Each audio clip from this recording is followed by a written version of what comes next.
sitting by yourself, dropping lines in a corner like you're trying to get over somebody else. It's funny how your story sounds a little like mine. Thank you sa lahat ng effort na binigay mo sa akin at nila Thomas sa pag-alaga sa kanila.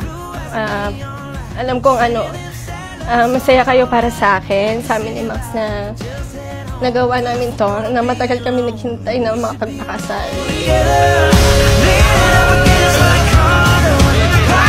Thank you, Tay, sa gift mo sa akin. Alam mo yung gusto ko, kung ano yung gusto ko talaga. Thank you. I love you. Mapa, salamat kasi kahit medyo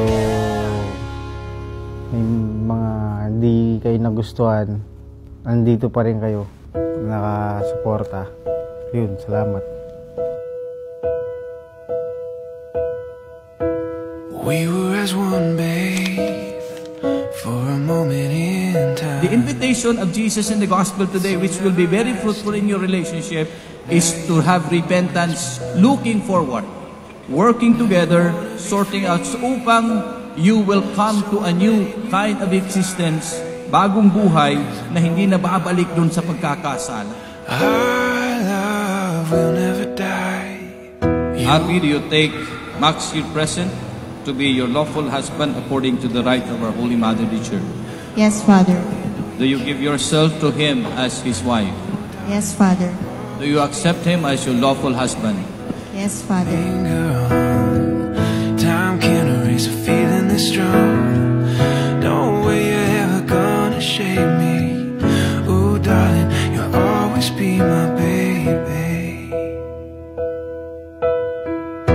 I ain't gonna cry, no, and I won't beg you to stay. Max, do you take Arvi here present to be your lawful wife according to the right of our Holy Mother the Church? Yes, Father. Do you give yourself to her as her husband? Yes, Father.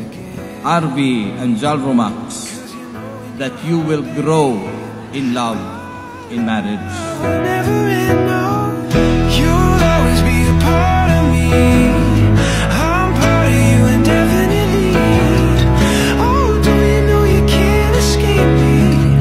Oh, darling, you'll always be my baby, and we'll linger on. Time can't erase a feeling that's strong. No way ever go.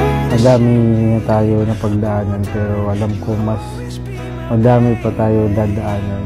Basta palagi ko sabi sa'yo na magtiwala lang tayo sa Kanya at hindi niya tayo pa bayaan. Masaya ako at proud kasi unti-unti natin natupad pangarap natin para sa atin at sa mga bata. Salamat tayo sa walang sawang pag-iintindi at pag-aalaga mo sa akin at sa mga bata. Hindi ko alam kung paano sisimulan, pero gusto kong malaman mo masaya ako na dumating ka at ang dalawang prinsipe natin.